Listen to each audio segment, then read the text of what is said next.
Culture war. We're losing it. We know we're losing it, but why? Why are we actually losing it? We're going to dig into that tonight. Plus, we get to talk to Linda McMahon. All that's coming up on I'm Right.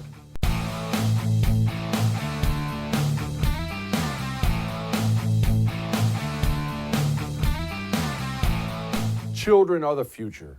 Well, we love saying stuff like that, right? We sing the songs and whatnot, but children are really important, aren't they?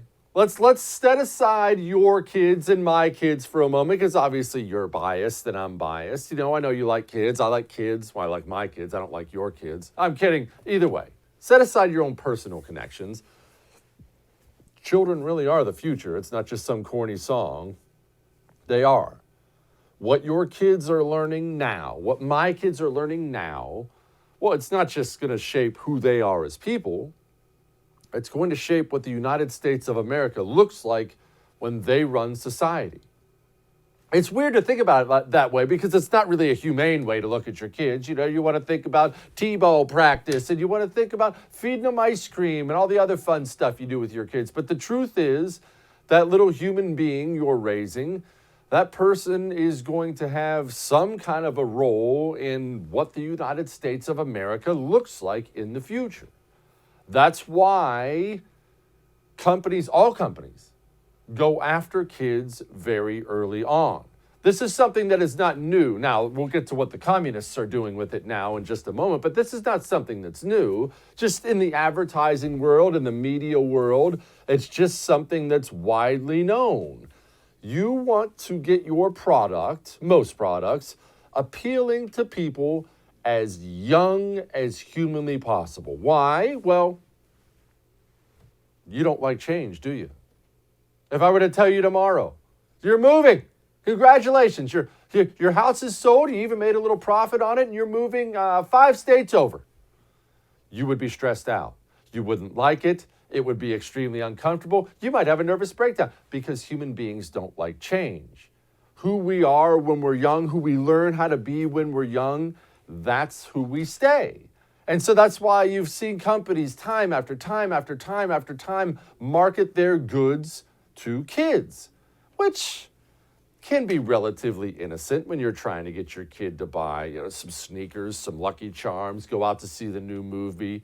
Oh, hey, what kind of gear do you prefer to wear? Adidas is really cool, whatever the case may be. Always trying to appeal to kids, because the truth is, when you're 6, 7, 8, 9, 10 years old, believe it or not, you are starting to make buying decisions that will affect you the rest of your life. Mommy, I really want those Adidas shoes. I like that commercial. I don't want the Nike shoes. I didn't like that commercial. Mommy buys the Adidas. You always stick with Adidas. Are you starting to understand? Well, again, this can be relatively innocent when we're talking about soda and sneakers.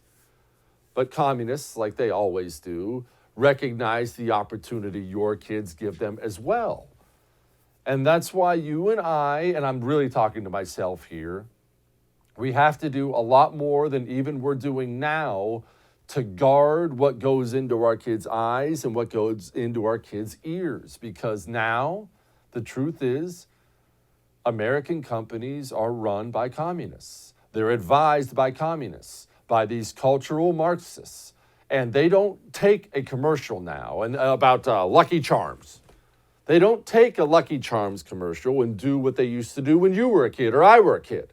How do we market this cereal that tastes like cardboard but has marshmallows in it? How do we make sure little Timmy wants to buy our cereal and eat our cereal? I know, let's get a little leprechaun out there, and we'll talk about our Lucky Charms. And little Billy will think that's funny, and he'll go to mommy and ask for Lucky Charms. It's simple.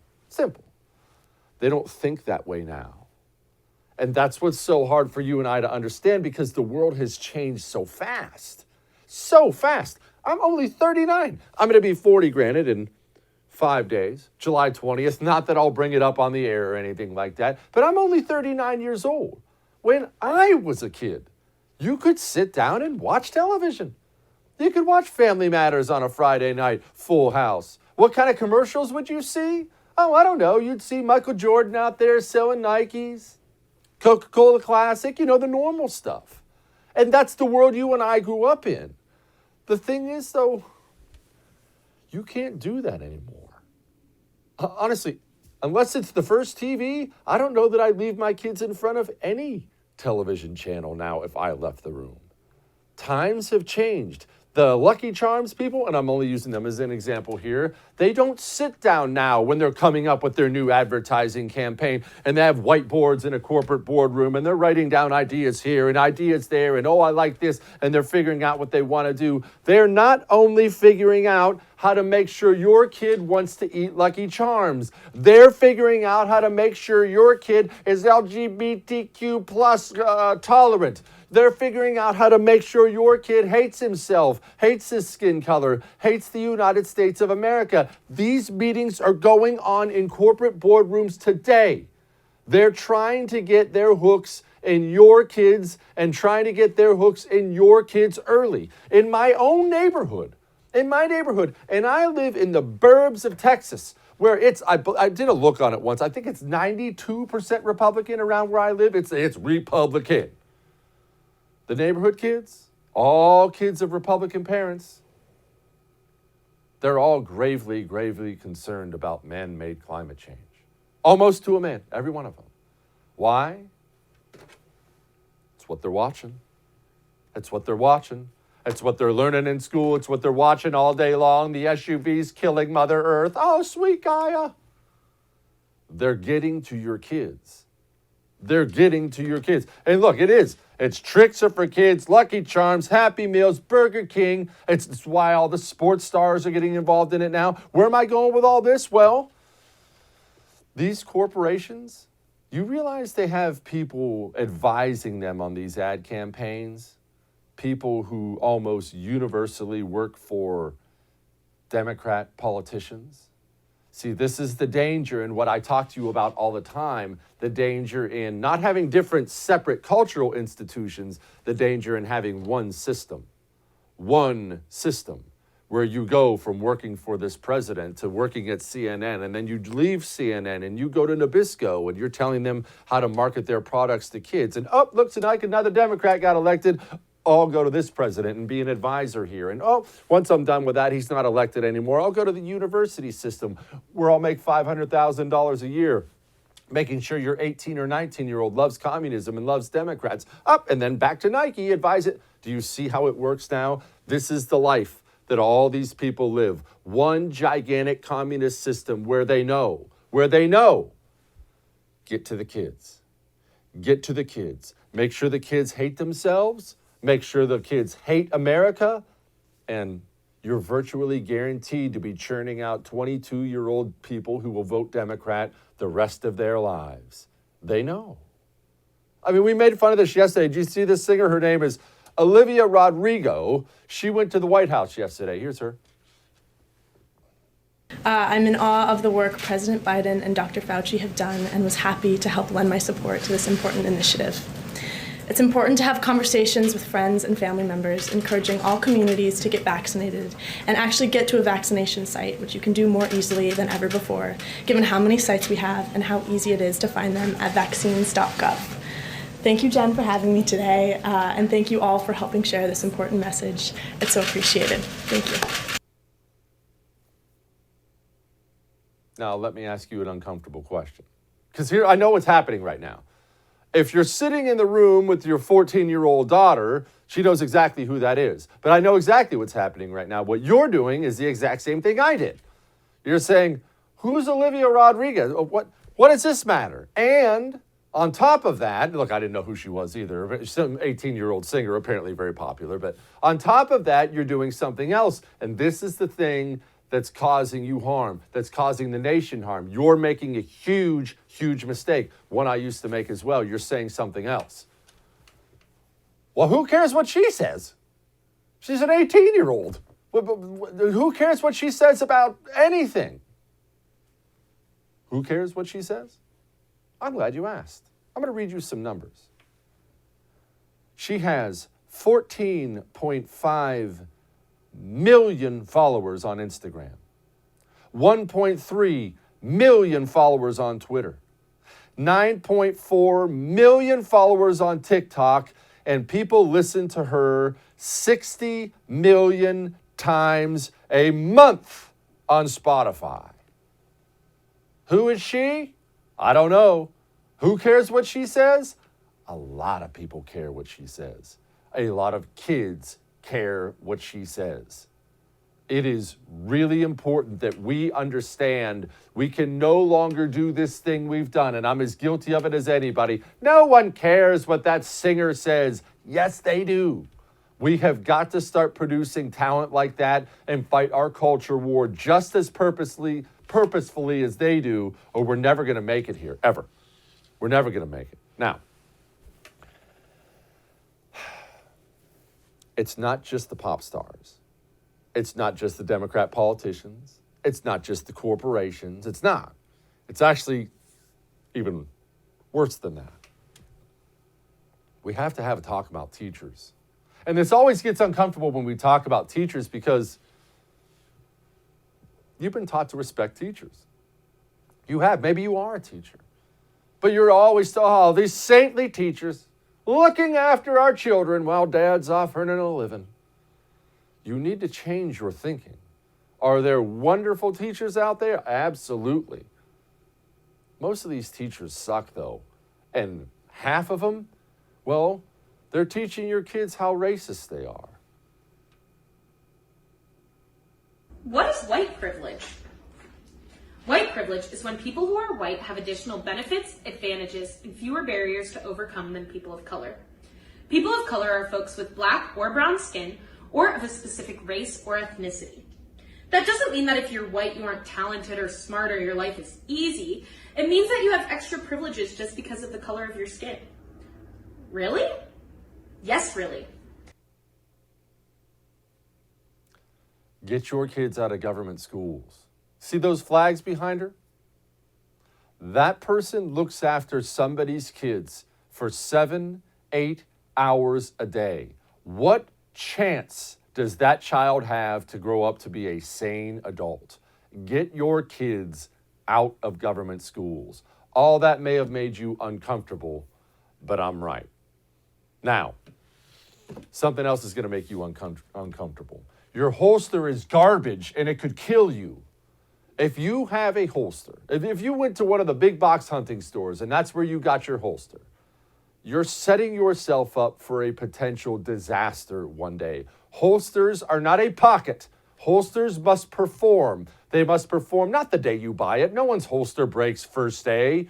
Your holster has to perform after a year, 2 years, in the sun, clipping on your belt, clipping off your belt. Now, that's when your holster actually matters. Go to Northwest Retention Systems and get a custom holster. That's where I have mine, a custom holster. I even get my mag carriers from Northwest Retention Systems. Go to nwretention.com. That's nwretention.com. Make sure you use the promo code Jesse, though. Save yourself some money. That gets you 10% off. Now, the election. What do you think about the election? What should you think about the election? Hang on for this one.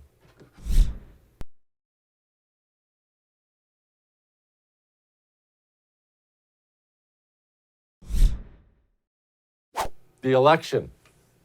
What do you think about the election?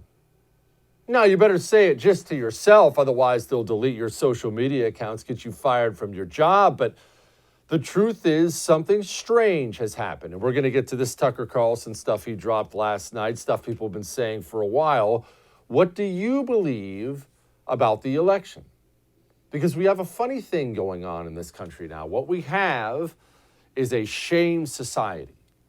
You know why I call the system the system? We've talked about this before, but any country, any tribe, anything, it's built on cultural pillars, religion, media, government, these things like entertainment, sports, pillars that hold up a society.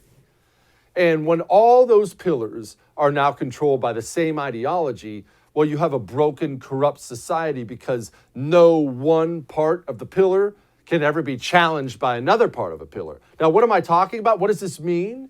Well, what it means is this. They can invent lies out of nothing. Out of nothing. And because they control every single cultural pillar, they'll never get checked on it. So not only can they invent a lie, this pillar can invent a lie, this pillar will run with it, this pillar will run with it, and this pillar will run with it. And soon they're all saying the same thing, and at least half the population believes it. You've seen them do this time and time again. Did you know Donald Trump colluded with Russia to win the election? You know, half the country still believes that. Half the country still believes Brett Kavanaugh was an alcoholic gang rapist. Half the country still believes the problems in the urban black community are the cops. They can invent lies out of not partial truths. When you control everything, you can invent lies out of nothing. But there's another side of it too, and this side's just as evil. They can crush the truth. They can take you and make you look like a nutball if you simply speak the truth. If you were to go on, think about this, wrap your mind around this. If you were to go on any one of the big social media platforms right now and say this, men are men, women are women, and you can't change your gender. Now, what you just said would be acceptable for any other generation in any nation in the entirety of human history.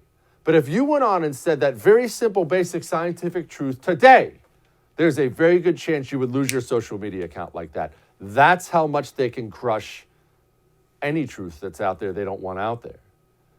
Well, the election happened. And you and I watched it on election night. You were watching the election right here on the 1st, I'm sure. We had all our live coverage that night. And you watched all these numbers coming in, and they looked really good. And then all of the counting stopped. I mean, I personally was here doing live election coverage all night long, and finally, I went home and went to sleep because they stopped counting all the ballots. And then just like you, I woke up the next morning, let's go see, looks like, how much did Trump win it by? Wait, what? They came back and counted up. There was all this weird stuff happening. And just like you, I didn't know what to make of it. The system had built so much distrust in me, I automatically assumed something scummy happened, but I didn't know. I wasn't there. I didn't have all this information. I don't know the exact ins and outs, the black and white, the yes, he closed this, they did that. I didn't know either, just like you didn't know. But it all looked really bad. And then more and more things came out, and it keeps looking really, really bad. And then people like you and I were saying things like, okay, well, can someone confirm this for me? Because this looks really bad. And you know what we got? Shut up.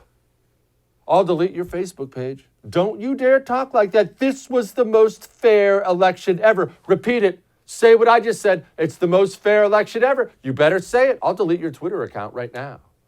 Almost this creepy insistence that nobody questioned anything about the election at all, which only, as it always does when you censor ideas like that, it only hardened the thinking of a lot of people who thought the thing got stolen.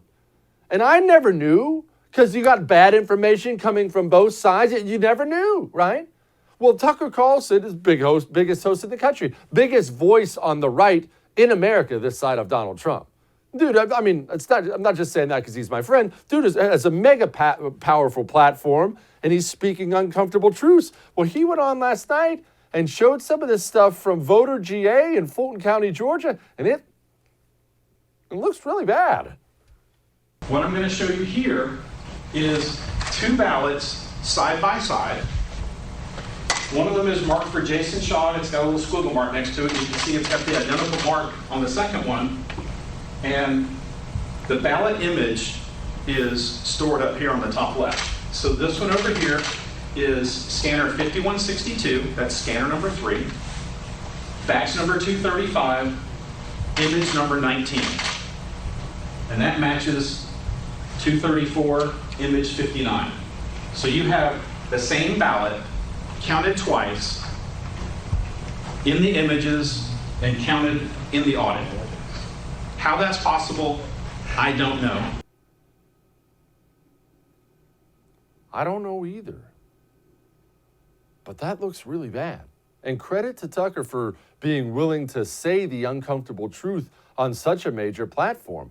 That looks really, really bad. A lot of this stuff looks really, really bad. We have an audit currently going on in Arizona. And the further along the audit gets, it looks really, really bad. Now, again, I wasn't in all these places on election night. I was sitting here talking to you on camera, reporting on the ballots coming in, following along just like you were following along. I just happened to be doing it on TV. I was walking through it with you. But I know that night it looked really, really bad. And since then, yeah, there's been a lot of noise on the right as well that we should probably ignore. But a lot of the concrete stuff, how do you defend it? I mean, you just saw it black and white. And that's one of a million things I could list for you here. Go look it up yourself. There's endless things I could list. It looks really, really bad. I don't know what happened. I don't know how deep it went. I don't know how nefarious it was. I don't know if it changed an election. You don't know either. Don't you think we should find out? All right. Now, what I do know is this. Cyber crime is through the roof these days. The whole world is online. If you own a home, don't think your home title is a piece of paper in a bank vault. Your home title is online, and the hackers are looking for it as we speak. Here's one of them. Nobody thinks that I can take their house and borrow against the house. No, I have title insurance for that. No, it's in my name, or he would have to get some special document. They would call me. Nobody's calling you. After I've stolen the title, borrowed against it, or sold the property, or done whatever I've done with it, it's 60 to 90 days to even figure out that they're the victim of this crime. By that point, you start getting foreclosure notices, and you realize you've got 4 mortgages on your house. Not only that, you don't even own your home anymore. It's not even in your name. Don't get burned. Go to HomeTitleLock.com right now and sign up. Don't forget to use the promo code RADIO. Get 30 days for free. All right, we got Linda McMahon coming. Hang on.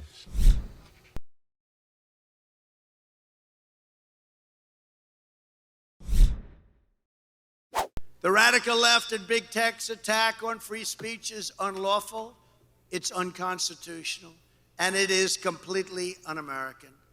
To protect the constitutional rights and liberties of every citizen, this week I filed a major class action. A lot of people are joining.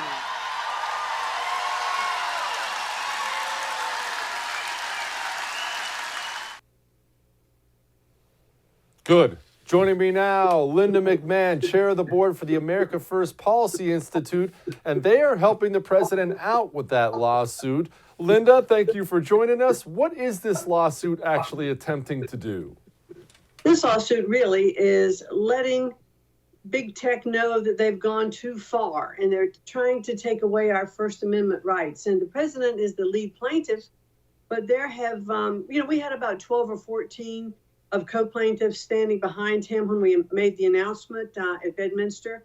But since that time, which is just a week ago today, on our website, takeonbigtech.com, we've had over 50,000 people go onto that website to tell their stories about how they were taken down from Twitter or how their First Amendment rights are being taken away. So we expect that as the lawsuit continues to go forward, we'll have more and more co-plaintiffs who will be part of this class action suit.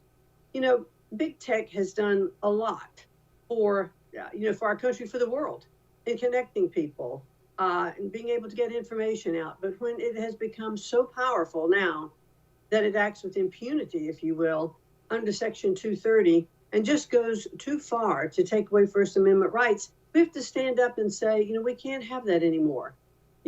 Big tech is the 21st century digital town hall. And when they don't allow information to be distributed, and when they censor people who are coming on, they're gone too far. It's something that's guaranteed by our Constitution, the First Amendment, to have freedom of speech. People come to our country for that, and we can't allow it to be taken away. No, we certainly can't allow it to be taken away. And Linda, it seems like it's happened in the last, maybe I'm just naive, but it seems like it's happened so recently that big tech has just aligned itself with the left. And I find it to be so odd. I don't understand what they got out of this. Maybe they are all just card-carrying Democrats. I don't know. But it seems like a recent thing where Trump was really the first main target of big tech. Well, he certainly has become a big target, that is for sure. And we also found, in fact, part of the lawsuit actually talks about the fact that big tech has become state actors. There's public information now and emails to show that Zuckerberg actually, for example, was talking with Anthony Fauci about which information relative to COVID-19 should be put up or should be taken down. At first, it was no on hydroxychloroquine, then it was yes on hydroxychloroquine. In the meantime, there are people who might have benefited from using that drug early on. But big tech, absolutely, Mark Zuckerberg in particular, was colluding with the government on information to be put up and taken down. And that's one of the reasons why this lawsuit, I think, is so important. Okay, assuming you win, what is the outcome? What is the desired outcome? Is it monetary? Is it they're not going to do this censorship anymore? What's the desire for the end of this? Well, in a lawsuit of this type, if punitive damages are granted, of course there is money, but that's not the impetus driving this. The impetus driving this is not just for Donald Trump, who's the lead plaintiff, not just for those other, co-plaintiffs who will come on board, but it's for the American people. It's not for Democrats, it's not for Republicans, but this is really for the American people to know that they have to take a stand to make sure that their First Amendment rights are protected. And it's something that sets us apart from many countries around the world. And we have to know that we are guaranteed this right of free speech. Just for example, AFPI, America First Policy Institute, that I chair, when we made the announcement from Bedminster, not too long after that, YouTube took down the announcement, took down the president's remarks, and took down the remarks of those co-plaintiffs that were standing behind the president. So there's a clear example of how censorship was actually used relative to YouTube and not getting this information out to people to understand that their right to free speech, was being attacked.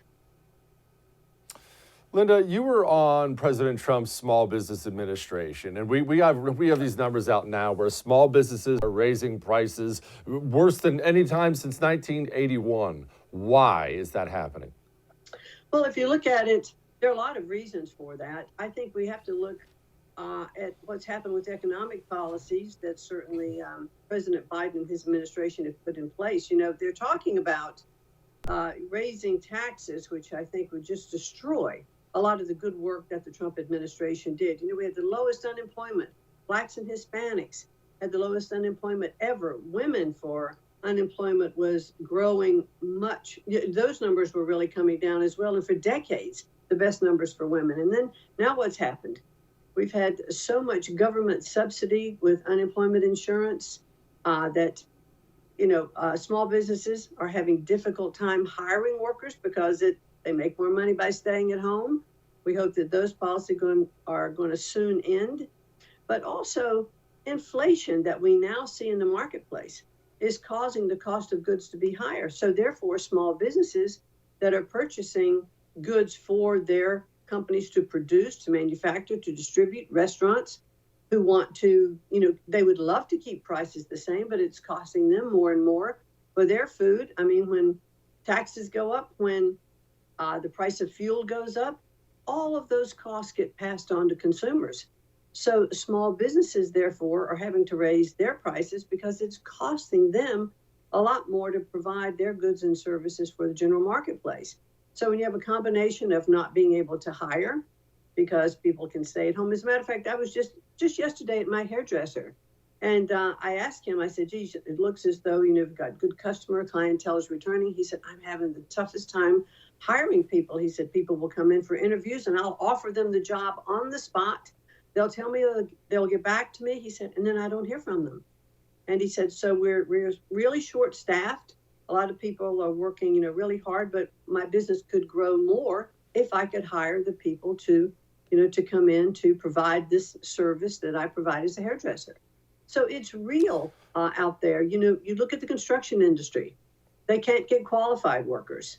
And other industries like that are just having a really difficult time filling the spots. We don't have a problem of there aren't enough jobs. There are many more jobs now than we have people to fulfill those jobs. Linda, why inflation? We're seeing inflation. People are feeling inflation. But it gets complicated when you get into economics like that. And obviously, you are somebody who understands this stuff. Why do we have inflation?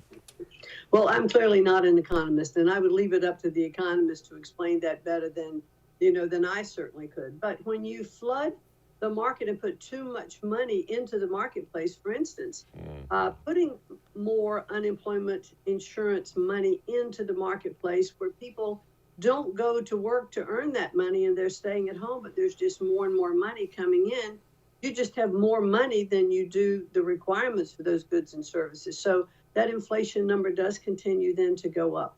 And we just need to have our free market enterprise, driving our economy, and certainly, not the government bureaucracies of flooding the market with too much money.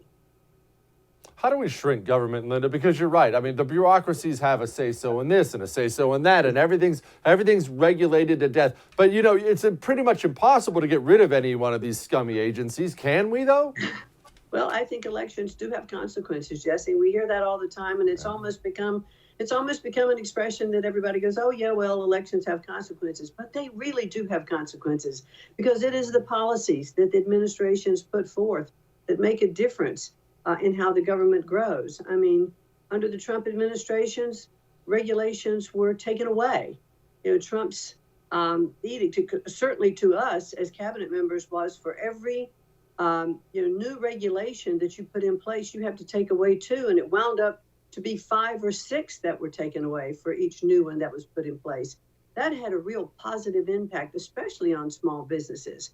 So when there are policies in place that give the government too much control and too much power, and the power is not in the hands of the people who elect the government. I mean, I'll just step aside for one political moment. If you look at the Texas legislators who have come to Washington and who are not fulfilling the jobs that they were hired to do by the people in Texas, that is an effect of elections having consequences. That's a fact. Linda McMahon, thank you so much, ma'am. I appreciate you. Thank you so much, Jesse. Did you buy a timeshare? Are you stuck in it? Now, if you bought one and you're happy with it, that's fine. But the problem we're seeing is this. While there are, yes, reputable timeshare companies, so many of these timeshare companies are scumbags. And what they're doing is this. They talk you into buying it. Ah, nice little beach house. You buy it, you can't get out. They won't let people out. They aren't letting people out of these things. They're charging people thousands and thousands of dollars. And that's in the cases where they tell you can get out. So oftentimes the answer is no. We know of cases where their parents are dying and being forced to pass it down to the kids who are now stuck with it. You're not stuck with it. Newton Group Transfers is out here to help you. Newton Group has been helping people just like you for a long time. Call 888-84-JESSE. That's 888-84-JESSE, or go to timesharejesse.com. They are here to help you. We'll be back.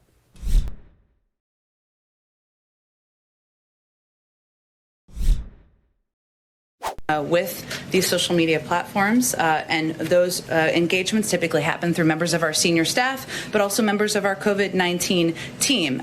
Given, as Dr. Murthy conveyed, this is a big issue of misinformation, specifically on the pandemic.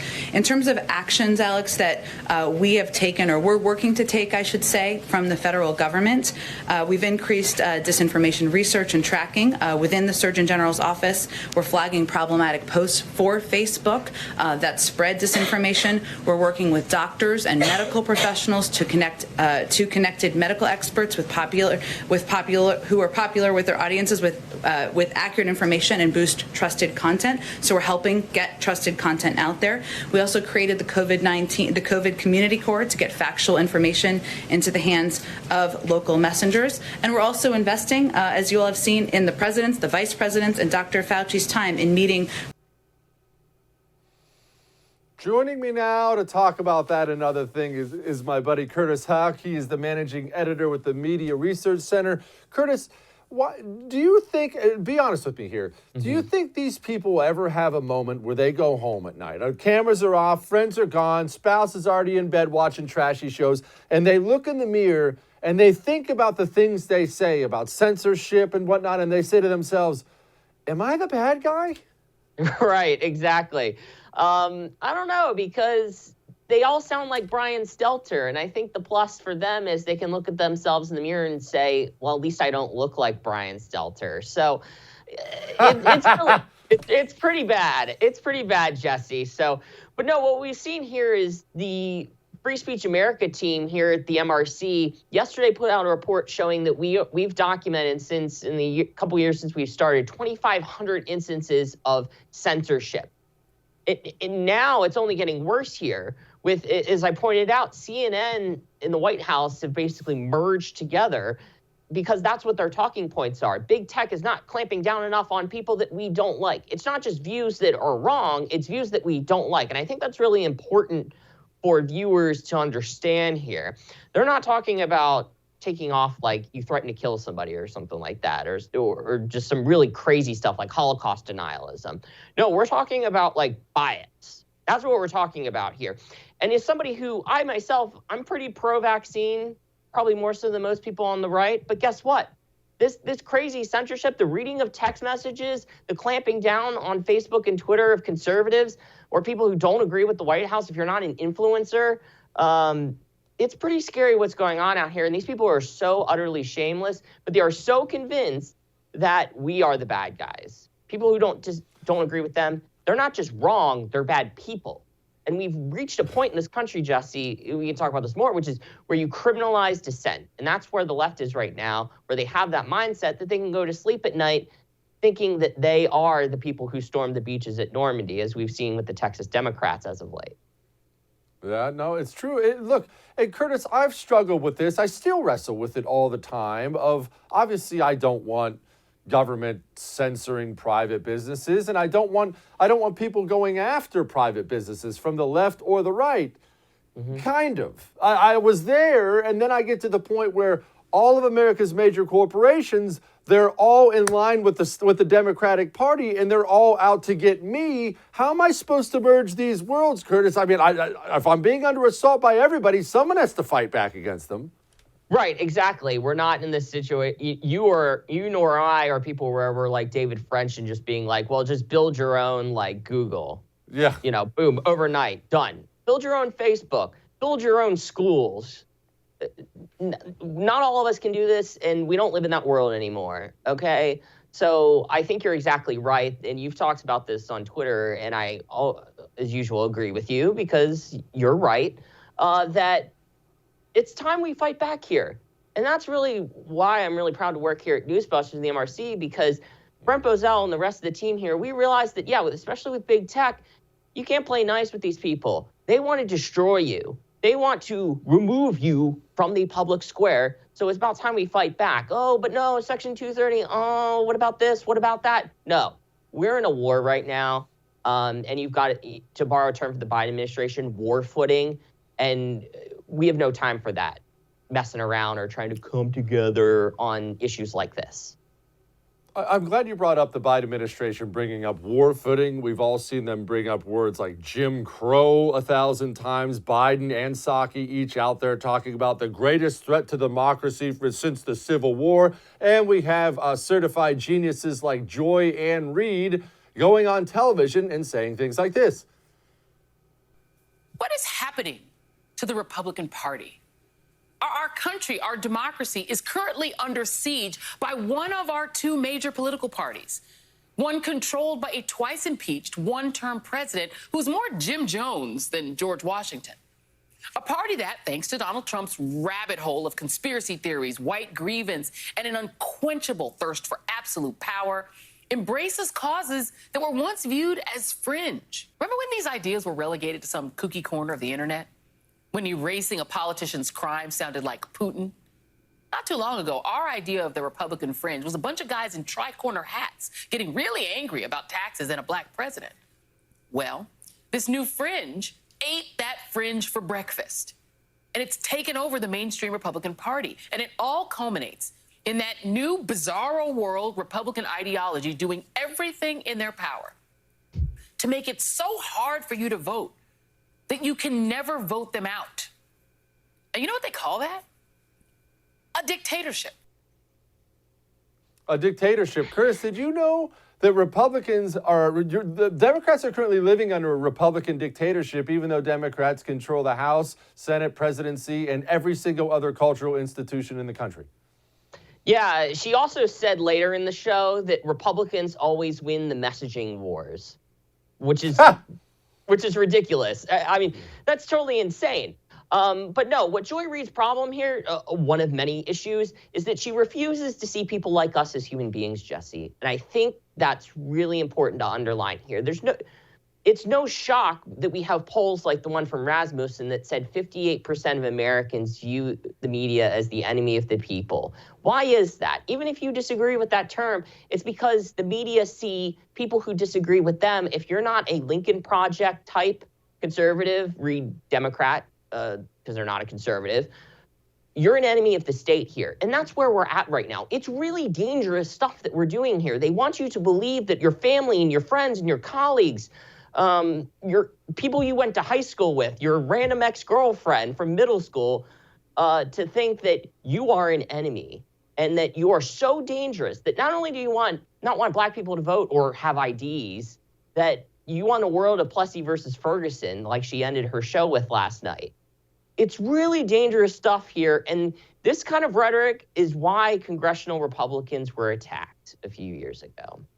And I say that with some real certainty here that this kind of rhetoric is the actual kind of rhetoric that's dangerous. I condemned it when CNN had bombs sent to them.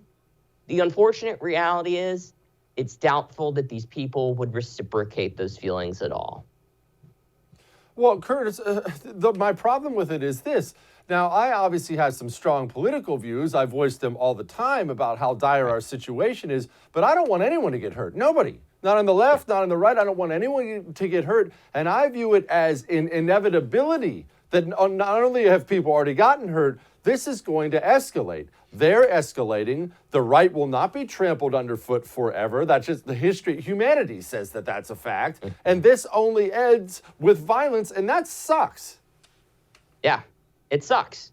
And unfortunately, that's where we are right now. So we've got to work to bridge that divide where we can recognize that, yes, we are in a war of ideas and for the future of this country, especially on issues like big tech. I think that's one of the clearest examples that we have. However, I think when you get towards Joy Reid's point where it's clear that she doesn't know any conservatives or Republicans in her life, or at least ones that she actually likes and sees redeeming qualities in them, that's where we've got to fix something. We've got to look inward. I'll just say, I know people at some of these liberal outlets. Some of these people are good human beings. And I think they recognize that some of the stuff that's going out on their airs or the things that they have to read are totally ridiculous and it's dangerous.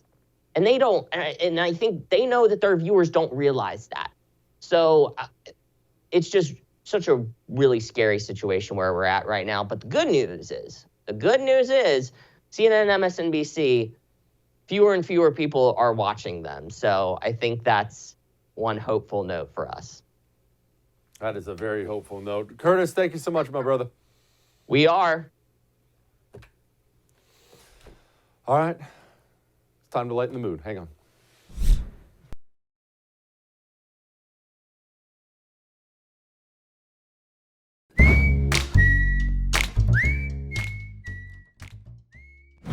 You know, sometimes when we do lighten the mood on this show, like we're about to do now, sometimes it's funny. Most of the times it's funny. This time, it made me feel bad about myself. I want you to look at this video and do the best you can not to think like I thought when I watched this and think to myself, man, I'm lazy.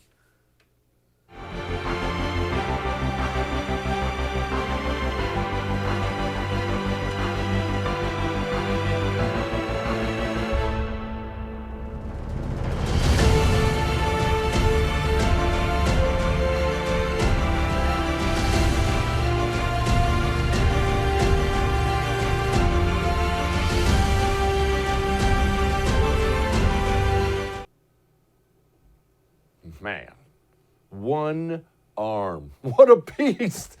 All right, make sure you stick around for our special tomorrow. You're going to want to see that. See you then.